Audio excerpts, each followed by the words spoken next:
Beacon Press Audio presents On the Courthouse Lawn, Confronting the Legacy of Lynching in the 21st Century by Sherrilyn Ifill. This audiobook is narrated by Lisagay Hamilton, published by Beacon Press Audio, 2018. For N, A, and J, who make me dream of a better world, and for Ivo, with whom I share all my dreams. Forward. It is well known that Sherrilyn Ifill is one of the most important leaders in America. As the Director Counsel of the most respected civil rights legal organization in the country, the NAACP Legal Defense and Educational Fund, she is at the forefront of some of the most urgent issues facing the United States and our nation's long struggle for racial equality. A brilliant lawyer, advocate, and guardian of civil rights, she carries on the vital work begun by Thurgood Marshall, which has become even more urgent in these perilous times of increasingly racialized inequality. What is perhaps less well known is Sherrilyn Ifill's work as a groundbreaking scholar of lynching, memorialization, and America's failure to adequately confront its past. On the Courthouse Lawn is a seminal work that should be read by anyone who wants to understand how we recover from our nation's history of genocide, slavery, lynching, racial bigotry, and segregation. As one of the first comprehensive explorations of what happens when America fails to adequately address its history of racial violence and injustice, this detailed exploration of the legacy of lynching is a must-read. Since its original publication, many of us have been influenced and inspired by Professor Ifill's argument that we cannot stay silent about our history of horrific injustice. The United States is a post-genocide nation that refuses to adequately acknowledge the brutal violence that killed millions of Native people living on this continent before Europeans arrived. White settlers in America created a narrative of racial difference to justify the destruction and displacement of Native communities, and that racial bigotry persuaded early Americans that no apology for the abuse of Native people was necessary. The United States failed to do the things a society that has witnessed genocide is supposed to do. This country failed to make a never again commitment, and instead replicated the violence of Native genocide with the enslavement of African people. The United States evolved with a consciousness that people of color are not fully human and unworthy of equal treatment and basic dignity.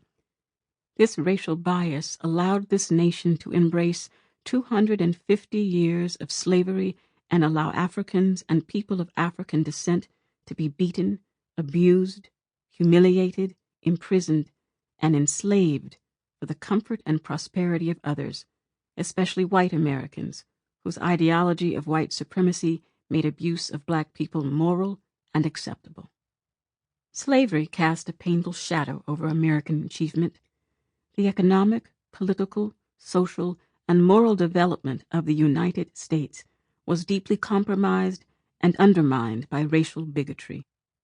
That shadow still haunts us today, in part because we have failed to acknowledge the damage and destruction to the core of our society done by notions of white supremacy and indifference to the victimization of black people. A bloody civil war ultimately ended the formal institution of slavery, but the narrative of racial difference persisted. Consequently, the goal of racial equality was abandoned during Reconstruction, leaving African Americans vulnerable to another century of violent marginalization, disenfranchisement, bigotry, and exploitation. Nothing in this era was more harrowing and traumatizing than lynching. The lynching of African Americans was racial terrorism. It forced 6 million people to flee the American South as refugees to the North and West. It is this lethal violence that shaped the demographic geography of our nation today. Lynching was the violent tactic that enforced Jim Crow in the South, and, as the great Ida B. Wells argued, it became our national crime.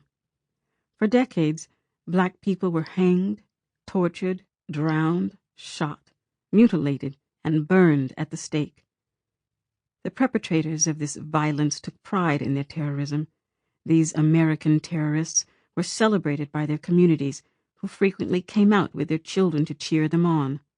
They created a legacy of violent resistance to racial equality that still infects our nation today and poses a continuing threat to equality and opportunity for millions of people of color. That the terrifying violence of lynching would sometimes happen on the courthouse lawn, with law enforcement and state and federal governments watching silently, is a critical part of the story that sets the stage for Professor Ifill's important exploration.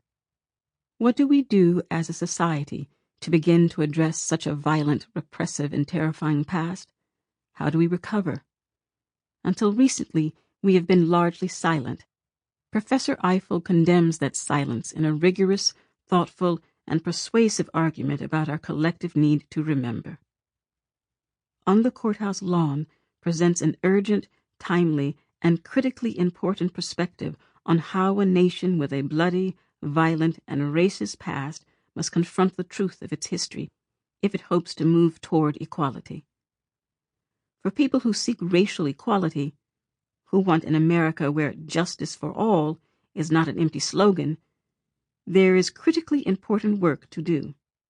Preparing for that work will require an education that starts with understanding our past and recognizing the burdens created by our bigoted history of racial inequality. Some essential reading is necessary to truly achieve the progress our nation desperately needs, and there is no more skilled teacher than Sherrilyn Ifill, or better place to begin this education than On the Courthouse Lawn. Brian Stevenson, 2018. Introduction. The experiences that moved me to write this book are sprinkled over my 17 years as a civil rights lawyer. First, at the NAACP Legal Defense and Educational Fund, the nation's premier civil rights law firm, and later as a law professor, I represented communities struggling with the problem of race. As a civil rights lawyer, my job has been to translate these problems into cognizable legal claims. Early on, I discovered that this was no easy task. My client's claim of discrimination often represented the culmination and crystallization of decades, sometimes centuries, of halting, painful, and mostly unsuccessful attempts to negotiate a place of dignity, equality, and power within their communities. And in relating this complex and painful history to me, my clients, from Oklahoma to Maryland, inevitably told me something about lynching. Until recently, few Americans, black or white, fully realized the widespread and pervasive reality of lynching in our nation's history. Now, thanks to some excellent books published in the last few years, and an exhibit of lynching photos that has toured the country since 2001, those who want to know about this dark chapter in American history know that during the first half of the 20th century, lynching was, as historian Frank Shea observed, as American as apple pie. Even more powerful, the lynching of James Byrd in Jasper, Texas, in 1998, and that of Matthew Shepard in Laramie, Wyoming, a year later compelled blacks and whites in communities throughout the United States to recall their own history of lynching. From Utah to Minnesota to Florida, long repressed memories of this uniquely American form of terrorism were fanned into flame. But as the collective memory of systematic racial terrorism awoke throughout the country, communities found that no formal mechanisms existed to assist blacks and whites in coming to terms with the legacy of lynching. Some discovered that talking about lynching was a surefire way to surface long simmering racial conflicts. President Clinton's call to have a national conversation on race in 1994, and his appointment of the One America Commission to explore the issue of race might have provided an opportunity to face this difficult history, but lynching was strangely absent from the Commission's agenda, and that body's work, some of it quite impressive, was largely unknown to most Americans. In the course of my work, I have been amazed to discover how often and how Sample complete. Ready to continue?